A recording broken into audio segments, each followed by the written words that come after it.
2007. Paraglider Ewa Wisnierska is in the wrong place at the wrong time. Everybody was thinking, okay, we are fast enough to fly away from this cloud. But no one anticipated the immensity of the storm. It was the biggest and strongest thunderstorm that I ever saw. We knew we are playing with fire now. It was like a giant hoover sucking them up. This is the extraordinary story of a paraglider who cheated death. 10 kilometers above the Earth.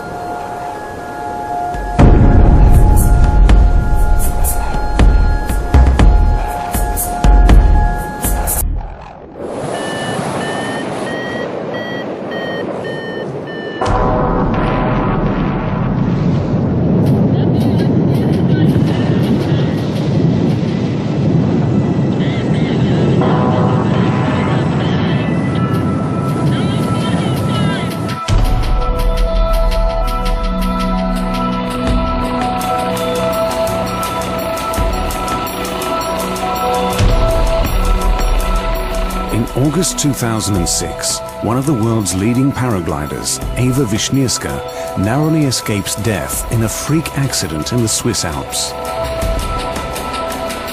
With a fractured pelvis, her dream of winning the upcoming World Championships in Australia seems over.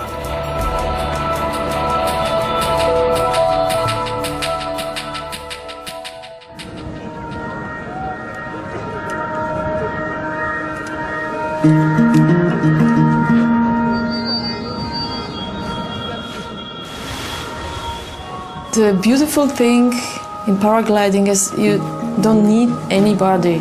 You just take your backpack, go up, and you just glide totally free. Before I started flying, I didn't really know what to do in my life.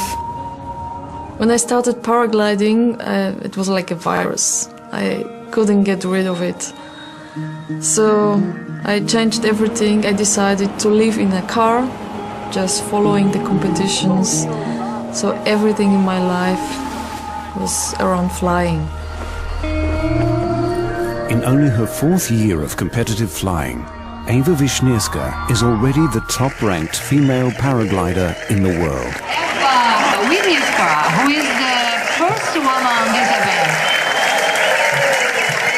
I was the German champion, then I won one World Cup, second one, third one, fifth one, and it's like collecting the titles, and the only title I didn't own was the world champion. So of course it was a big dream to have this one.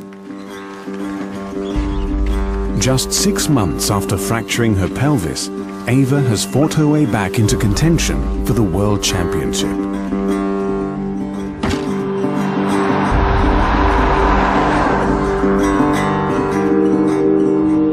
In just a few short years, the outback town of Manila has become a mecca for paragliders the world over.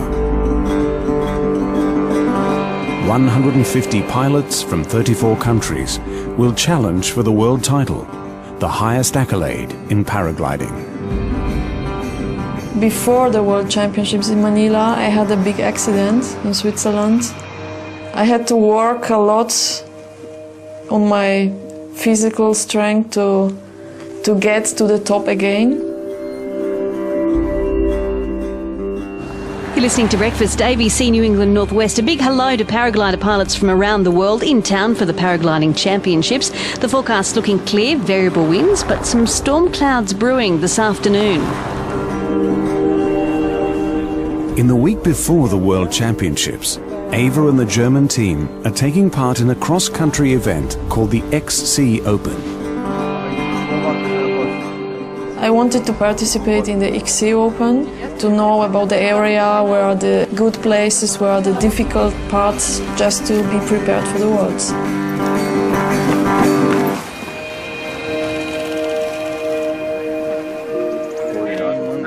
German team leader Stefan Mast is responsible for the safety of Ewa and the other 6 German pilots. Ewa was physically fit, and she was also mentally top of the game. She was not going for the female title, she was going for best place in the competition. Another member of the German team is Andreas Malecki, who has been training with Ewa for the past 3 years. Ewa is a very important pilot, one of the best girls from the world, and she will beat the boys, not only the girls. Anyone who wants to come to this briefing, you want to be here in the next 30 seconds, please.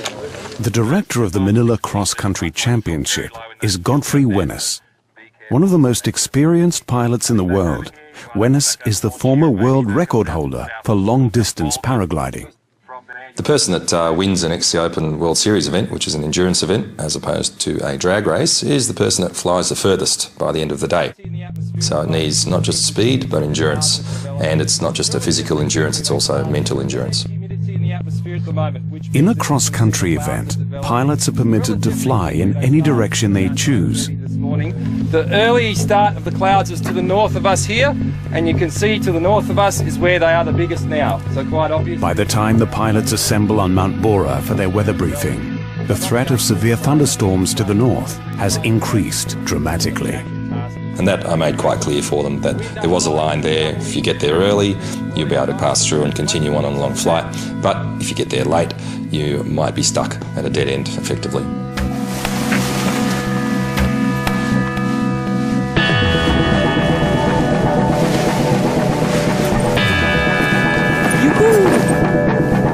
At 11:30, the pilots begin launching from Mount Bora. Basically, half an hour after the briefing, probably about half the pilots are flying, around 50 to 60 in the air at that stage, most headed north.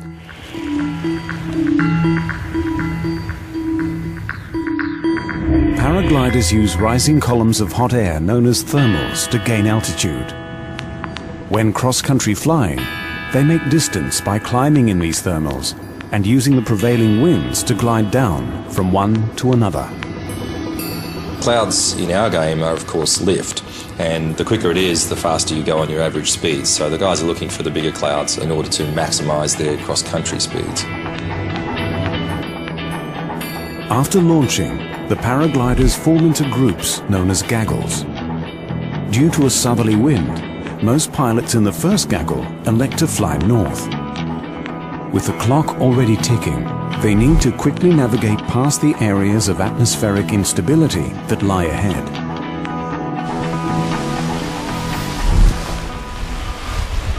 "60 minutes into the launch window, the German team prepares to take off.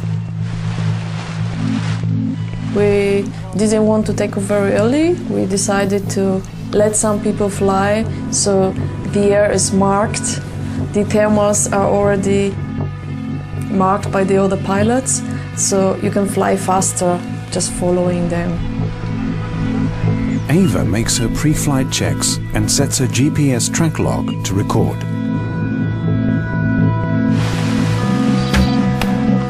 As we realized we have a southerly winds, we knew we have to fly north between those clouds. But they were that far that at the moment at the takeoff, it was not really looking like a big danger. You could see the clouds forming and popping up all over the places, that there was more activity to the north, but there was no real thunderstorm or pre-thunderstorm seen at that time. But Ewa's friend, Austrian paraglider Gerald Emerseder, is already concerned about the possibility of a thunderstorm. When I first arrived at Mount Bora and I saw these clouds, I was sure inside that the day will be not good. I was sure about the humidity. I was sure about the possibility of thunderstorms inside of me. I was sure. But this is the problem with competitions. I felt a little pressure because I was in a competition, and you go flying. Freak storms are one of the biggest risks to paragliders at the top of their game. It's the one element they can't control. Once in the air, they're in constant radio contact with their ground crews, who monitor the weather and follow the pilots cross-country to retrieve them from their landing points. The first time I radio Stefan was when I was at the cloud base. Hier ist Ewa für Stefan. Ich bin 20 Kilometer vom Startplatz, Höhe über 2000 Meter und Flugrichtung Nord. Alles klar bei mir. The first part of the flight was actually easy. I followed the ridge north, and I think about 20 km, then the ridge stops and the flatlands begins.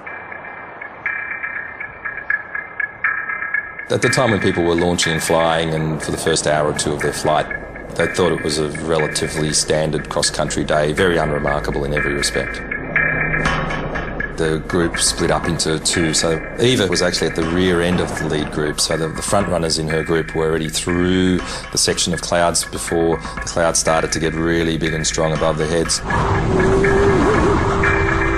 Gerald is now flying alongside Ewa at the back of the lead gaggle. I knew about the problem with the clouds, but in a race we try to find good thermals. So on this day, our strategy was for our team to go between these clouds and to fly north as long as possible. 50 meters to their right is 42-year-old He Zhongpin, a member of the national Chinese team. Zhongpin had been flying since the 90s, and he was one of their senior pilots in the team, so the rest of the younger members of the team respected him. He was up there with the top pilots in the world, so he was right mixing it with them at that exact stage. A handful of pilots have successfully navigated a course past the developing storm. A small cloud in front of Ewa, Gerald and Zhongpin stands between them and clear skies. It was clear that the lead group that Ewa was in would be coming quite close to those larger clouds, and they'd be running a fine gauntlet between two of the larger cells. The clouds were really black and big, and I started to get worried about it. I started to get concerned. The two big clouds were growing really fast. We could see that it's getting very dark, so we knew we are playing with the fire now. But in front of us, the sky was looking really nice with nice cumulus clouds. Everybody was thinking, okay, we are fast enough to fly away from this cloud.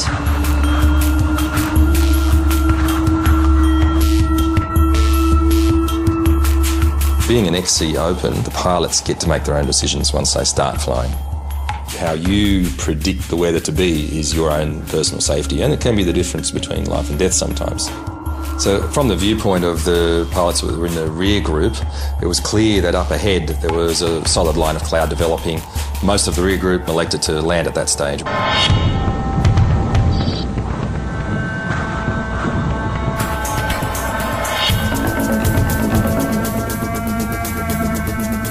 Nach 50, 60 Kilometern wurde es mir einfach viel zu heiß in der Luft. Also meine Schwelle war erreicht, wo ich einfach dachte, jetzt wird es zu gefährlich. Und dann funkte ich Stefan an und sagte, mir wird es jetzt zu gefährlich, ich gehe jetzt runter. Und in dem Augenblick habe ich dann gar nicht mehr realisiert, wo Ewa dann auch war. Aber kurz vorher war sie noch einen Kilometer vor mir. As dozens of pilots start going to ground, the severity of the storm cell is becoming apparent. The clouds were forming into very high clouds, and it started to rain. We knew there's a big difference between thunderstorms in mountain terrains and in flatlands, but actually at that time it was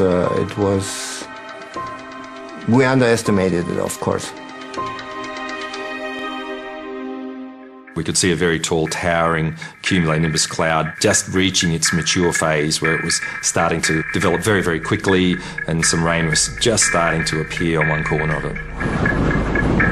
I had a cloud in front of me, I knew I cannot pass below the cloud, otherwise I get sucked into the cloud with the thermal, so I decided to fly around. On the flatlands around Manila, storms normally develop slowly over a matter of hours. But today, the clouds are growing rapidly, forming a line of cumulonimbus cells. If these cells merge, they will create a severe thunderstorm. The developing small cloud the pilots are trying to fly around suddenly gets sucked into the larger clouds, creating a massive storm cell, now measuring 20 kilometers wide. Ewa, being at the back end of the lead group, would have seen the leaders flying away from her, and she was desperately trying to catch them, of course, to stay in contention. She would have seen a little bit of blue still ahead, but what she wouldn't have seen was how tall the clouds were and how dark and menacing they looked at that point. Because from where we were behind, we could see this tall towering stuff, and once you're underneath it, you can't quite tell. She wasn't alone, of course. She was with a few other very competitive pilots. In paragliding competitions, you are focused on winning, you push the limits, you just forget your safety and your life. It's kind of adrenaline and emotions, you just focus. For me, it was a race against time. I saw two Swiss pilots in front of me, I think about 500 meters. They flew between the clouds really fast, made it. They are flying out, and I remember that I tried the same.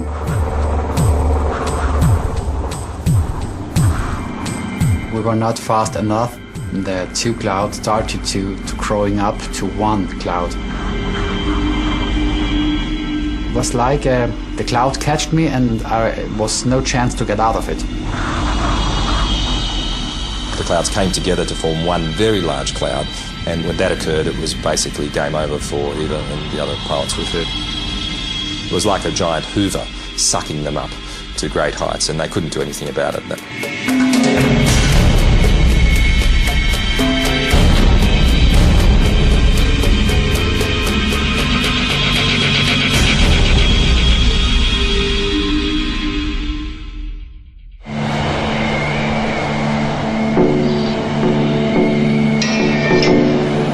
Suddenly I hit very strong lift and it sucked me into the cloud. You can feel all the area of the glider pulling you up, and I felt pressed in my harness and just going up very fast. This phenomenon, known as cloud suck, is extreme lift due to a thermal at the base of towering cumulonimbus clouds. The taller the cloud, the greater the lift. At the center of the dreaded thunderstorm, this extremely strong updraft produces hail, rain, gale force winds, and cloud-to-cloud lightning. My heart was beating because I knew that we are now in a big shit and we have to go down as fast as we can. The pilots are forced to perform an emergency descent maneuver known as spiraling. A full spiral dive, the glider points at the ground, pulling a lot of G-force. Your face starts to feel like it's going back, your arms become very heavy, and all the time your instruments are beeping at you like crazy, the GPS is going and your compass is going around in circles. And that, in effect, is a very hard position to hold as well, but they know if they release it, that they'll get sucked up even quicker. I just couldn't manage, just physically. The power in the spiral is so strong that I almost black out. And that spiral dive can lead to descent rates in the still air of around 20 metres a second. But the updraft itself would have been doing upwards of 30 or 40 metres per second when she got inside the cloud. So effectively she had no way to escape it whatsoever. She was stuck. I saw Ewa on the left side of my field of vision. She made this spiral for 1 or 2 minutes, but then the thermal was so strong that it was like a hand picked her up and took her out. Moments later, Chinese pilot He Zhongpin is also sucked into the storm. Ewa's friend Gerald continues to spiral to try to break out of the updraft. Gerald didn't realise at the time, but when he popped out the side of the storm, he was very lucky. He was just on the edge of the big storm that sucked up Ewa. I got in a smaller thermal, then I had the chance. It was just a chance to go down. I was outside of the cloud. I saw the farm, I saw my landing field, and I was sure that I can make it.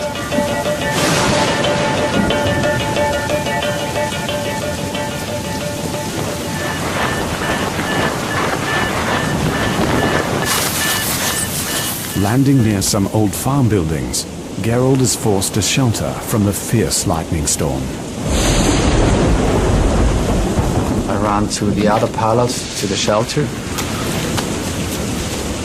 The lightnings were so strong and the wind is blowing, and we realized that maybe we can have a problem with the lightnings.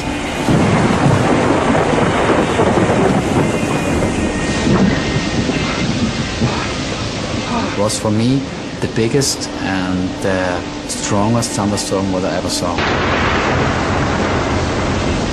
I was sure that Ewa and the Chinese pilots will have a big problem. Maybe they will not be alive. Gerald makes contact with the Austrian team leader. He gives him his coordinates. I started to think about that we have to wait after the thunderstorm is finished, and then we have to look around for these two pilots. I started to realize what happened. Having narrowly escaped the storm cell, Gerald is now acutely aware of the danger facing Ewa and Zhongpin.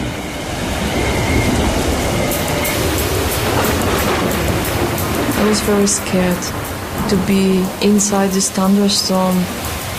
It's like you are in the middle of the ocean and suddenly you have 100 sharks around you. You cannot do anything. The only thing she could do was to keep the glider flying. That was critical. You don't know where you are in relation to the wing half the time because it's almost pitch black. So she's just trying to guess what's happening, feel the pressure in the brakes to understand if the glider's pitching forwards or backwards, with the hope in the background that maybe, just maybe, the storm might spit her out one side before it takes her up into the icy heights. In an extraordinary feat of endurance, Zhongpin has battled his way to the edge of the storm cell. All of a sudden, as he was a little bit further away from Ewa and more to the edge of the storm cloud released him and he started to come down. And at that point, lightning struck.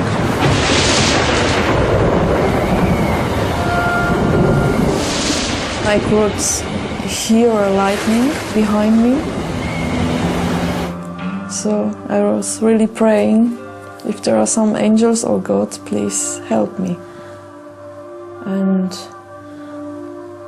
I didn't stop. I was really hoping and believing that it's gonna be all right.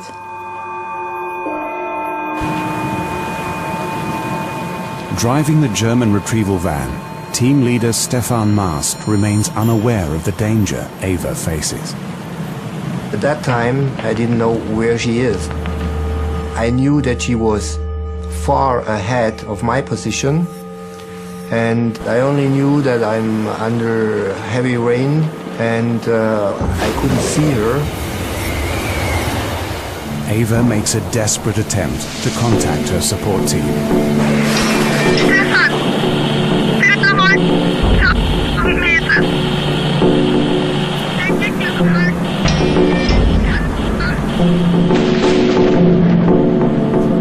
After there was no response anymore, for me it was clear that this situation has a big potential, that this pilot will be the first I cannot bring back alive. The lowest layer of the Earth's atmosphere, the troposphere, provides just enough oxygen for humans to survive. In mountaineering, the air above 7,000 meters is known as the death zone, where the body uses oxygen faster than it can be replenished. No one has ever been above 7,000 metres and survived before. In fact, previously pilots were even dying at 6,000 metres and 5,000 metres due to turbulence and hailstones and lack of oxygen and hypothermia. My eyes are getting black and all my energy, all my power just left me. No longer able to withstand the force of the storm, Ewa is now being swept up towards the death zone.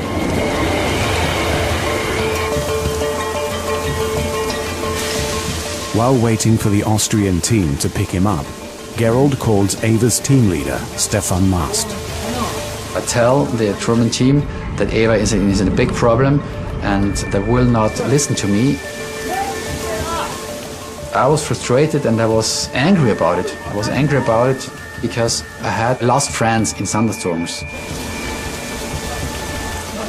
This was so big, and the thunderstorm, the lightning, I was in a position where I had no chance to help Ewa because it was raining like hell. Stefan receives a radio call from team member Andreas Malecki, who has landed 10 kilometers away. I was glad to have another radio call from Andreas Malecki, who reported his position where he safely landed, and I could take care of somebody from my team. But during the whole time, my thoughts were, of course, with Ewa. Ewa has now reached a height of almost 7,000 meters. She is now just below the death zone. The GPS recording device was recording climb rates in excess of 40 meters a second at times, which is an incredible climb rate. Having been taken up into those heights so quickly, she only had 2 minutes to acclimatise. The atmosphere is getting thinner, there's less oxygen there. It's getting colder, down to minus 40 degrees, minus 45 degrees. And then she passes out, blacks out.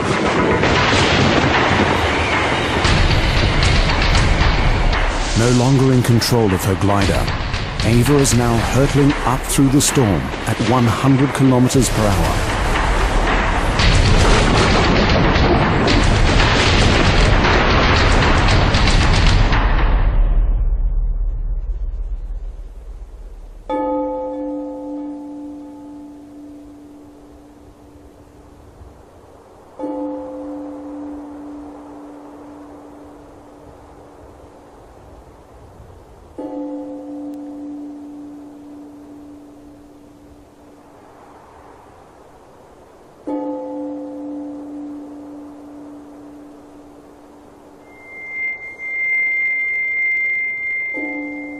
Ewa's track log reads 9,946 meters, more than a kilometer higher than Mount Everest.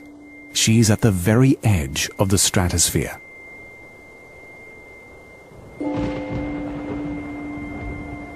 Exposed to temperatures of minus 55 degrees Celsius, her freezing body has lapsed into a hibernating state. The glider kept flying at that point, and at the very top of the storm cloud, the air isn't as turbulent anymore, so it didn't actually need any piloting inputs because the paraglider is actually very stable due to a pendular situation. The pilot hangs underneath like a pendulum and gives it stability.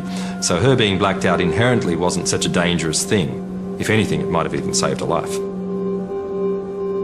The freezing temperature has slowed Ewa's metabolism down. Her body now focuses its remaining resources on keeping her vital organs working. Lack of oxygen at that altitude, normally you would only survive 10 or 20 seconds. Mountaineers can survive at extreme altitudes in specialist clothing, with slow acclimatization and bottled oxygen. Ewa, floating 10 kilometers above Earth, has only flimsy clothing and no life support. She should, in theory, already be dead. She needed to get down as quick as she could before the lack of oxygen and the temperature took its toll and killed her.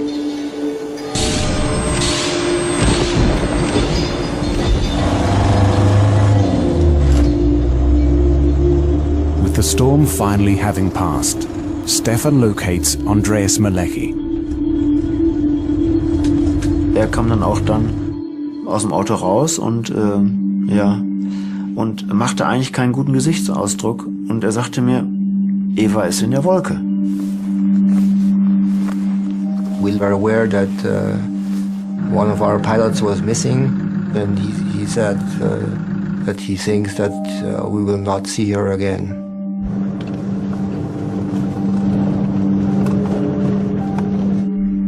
So dass wir dann eigentlich ganz klar die Vermutung hatten, das kann keiner überleben in dem Gewitter.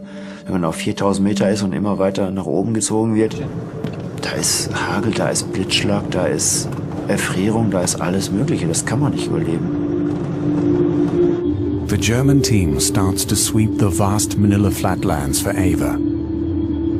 If she had escaped the storm and managed to land, she will almost certainly require medical assistance.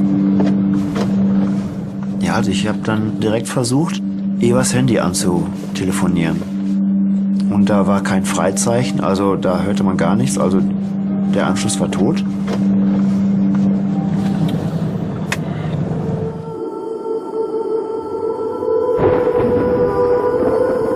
Unconscious, Ewa has been floating at the edge of the stratosphere for nearly 45 minutes. No human has survived at this altitude for this length of time before. Even if Ewa survives, brain damage and organ failure are now a real possibility.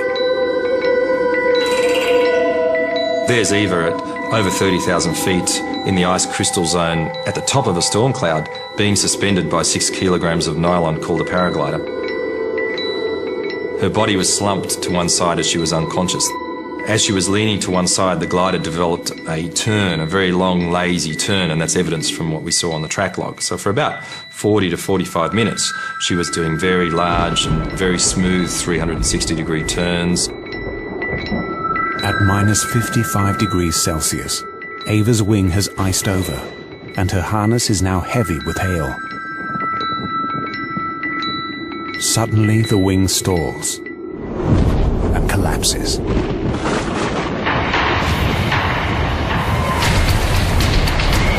She's coming down through a very thin atmosphere, in excess of 200 kilometres an hour, which is faster than what you free fall at lower levels.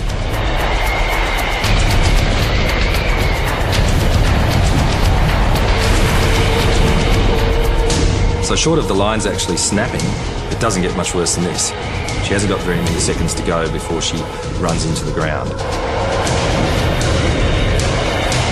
But after dropping nearly 3,000 meters, something miraculous occurs.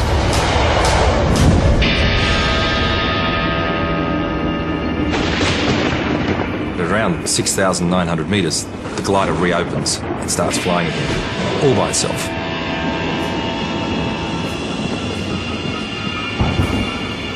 And Ewa then at that point comes to. It's increased atmosphere, more oxygen, warmer conditions, her body has reanimated itself, and she's got a last chance now to survive and get away from this cloud.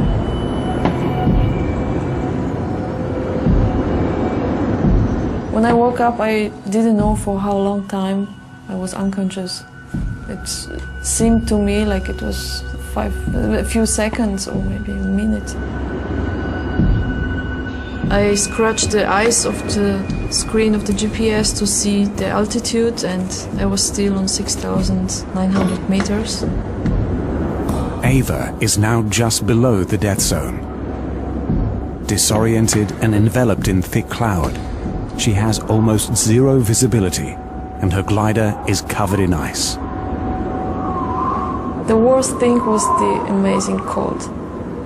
I was still shaking, and I was just trying to fly straight. Now at the edge of the cloud, Ewa is in danger of being sucked back into the storm cell. It's not over yet. She's still got to get on the ground to be safe. She might have been slightly delirious, and that's where instinct and experience comes into play when you do things in an automatic mode. She had the presence of mind and the stubbornness and the willpower to keep flying the glider and to make good decisions. That was really critical then for her not to do something silly like perform a manoeuvre that she might lose control in, for example. A lesser pilot may have not managed to do that under those circumstances.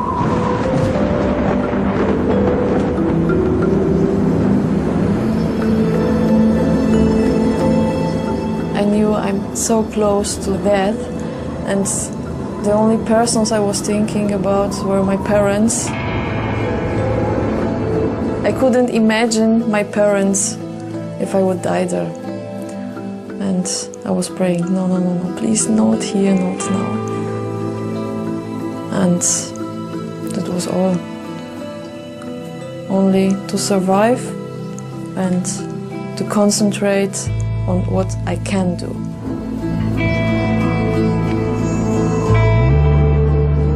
It was so cold that I realized I have to do something to get down faster, otherwise I will not survive.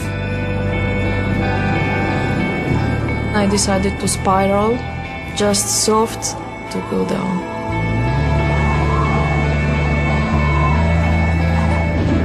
It's still a long flight to come down. I knew that the glider is full of water and ice, and it will be very dangerous. All the time I was fighting, I knew I will never give up. And it was actually the only thing, to concentrate what you can to do and don't give up.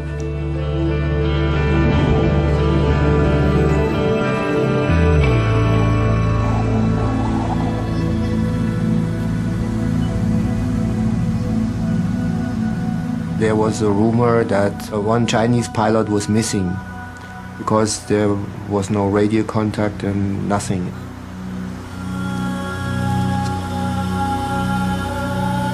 The discovery of Zongpin's body came as a bit of a shock to everybody. We had hoped he survived.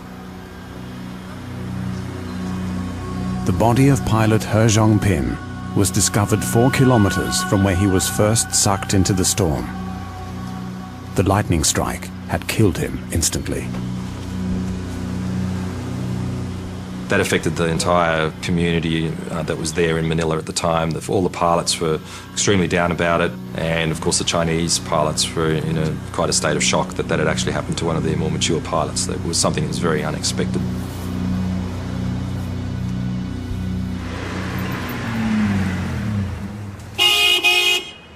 After 20 minutes, the storm has passed the Austrian pilots trapped in the barn. Now, under clear skies, the Austrian team leader reaches Gerald, and they begin their desperate search for Ewa. We didn't know where we can look, but we tried to look around for the orange wing, maybe to see her.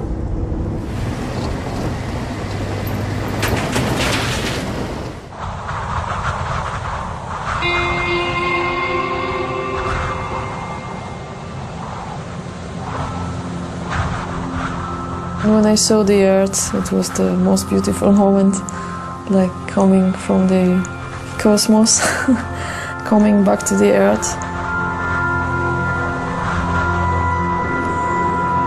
After 45 minutes, slowly spiraling her way down, Ewa is now 7 kilometers from where she was first sucked into the storm. I could see a small farm. I just turned against the wind and could land safely.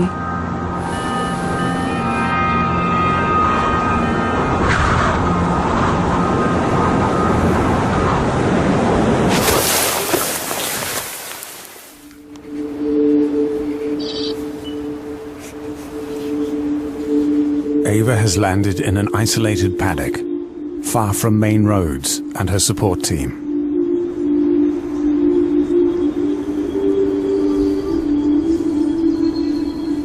I didn't care about how long does it take to get home or if somebody's going to find me. I knew I survived, and this was the most important. But I was so freezing that I was just thinking, what can I do to get warm?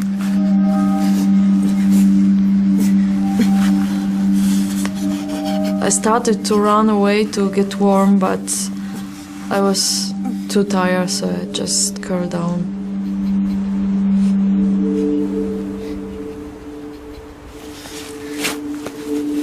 I tried again to use my radio because I thought it's warmer, maybe it works now. But it didn't work at all.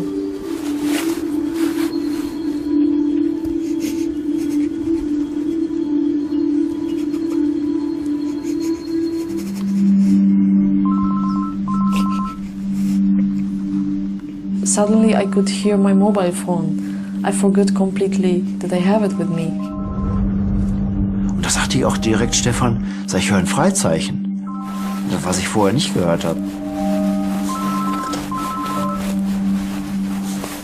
When I found it in my cockpit, I could hear Andreas Malecki, Ewa! But the connection cut out.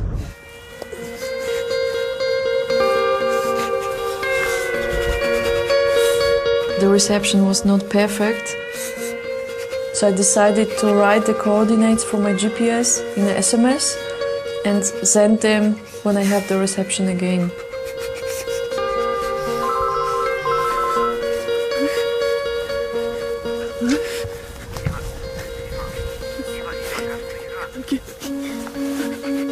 Ja, als ich dann Ewas Stimme, so die ersten Worte von Ewa am Telefon hörte, da passierte genau das, was ich jetzt auch verspüre. Ich bekam die Gänsehaut, das war einfach...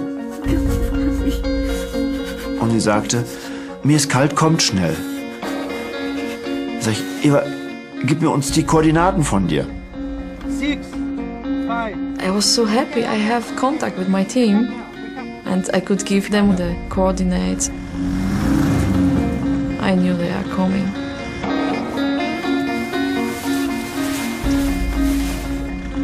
With confirmation that Ewa has survived the storm, her teammates still need to pinpoint her exact location in the vast western plains.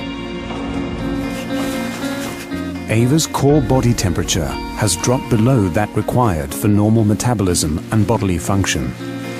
She is in danger of dying before help can reach her. The Germans suddenly realize that Gerold and the Austrian team are only 20 kilometers from Ewa's location. When I found out that Ewa is alive, I felt pressure to go there as quick as I can. I thought that the chance is very small that she will stay alive.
The Austrian team is shocked to find Ewa's paraglider still intact and her harness almost completely filled with ice and hailstones.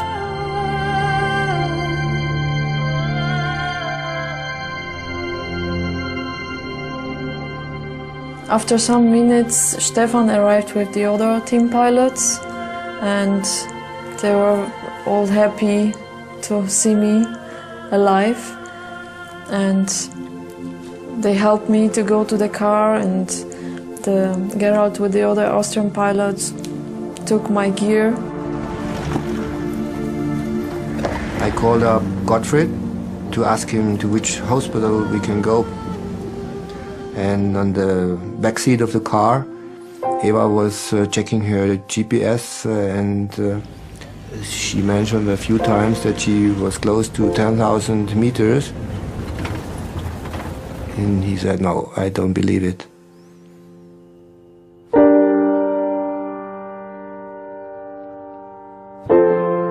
Die haben wir dann so einfach abgetan. So ein Gerät muss ja nicht optimal laufen, haben wir gedacht vorher.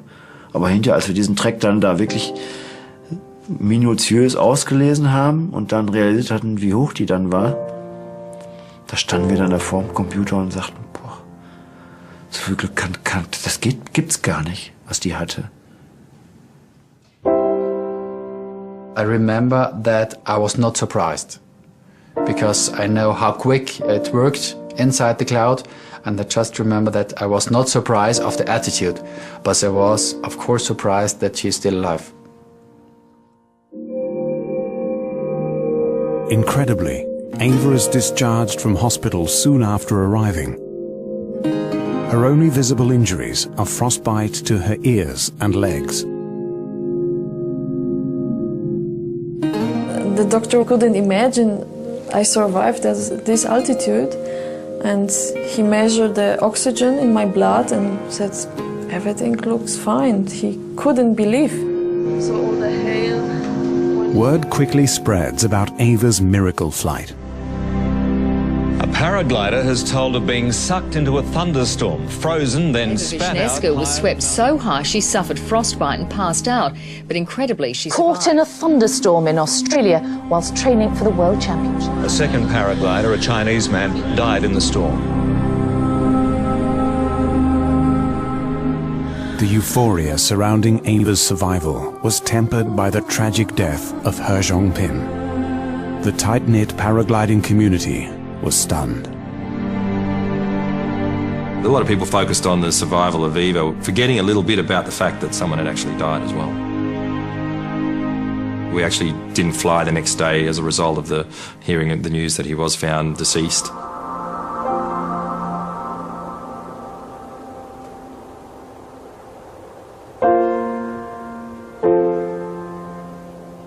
Ewa was shocked because at the moment where the track clock was stopped, probably by the lightning, the distance between Ewa and this Chinese pilot was only 500 or 600 meters.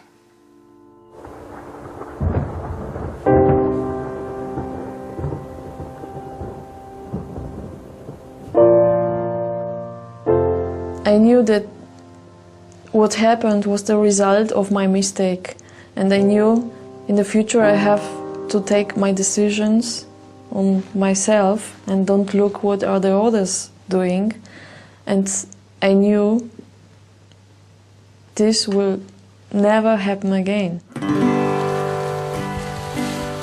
There's still water inside. It's an absolutely amazing story, of course, that Ewa survived in such an altitude. But for me, it's more interesting how she could land this paraglider, this wing. She was able to fly a very, very heavy wing, and she landed, and I don't know how she made it.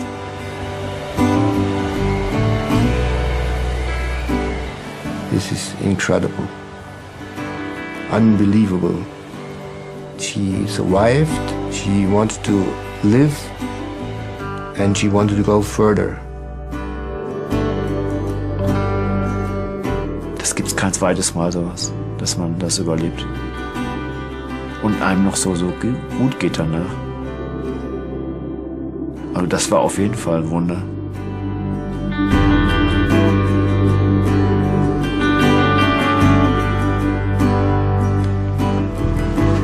Six days later, in a remarkable show of courage, Ewa makes her way back to the summit of Mount Bora. Most people would never fly again after that, and within a week when she was fine, she went out and flew again, which was extremely impressive for everyone to watch. TV crews were there. It was quite a moment actually to watch her take to the skies in the same glider as well, I might add. For us, that was the miracle.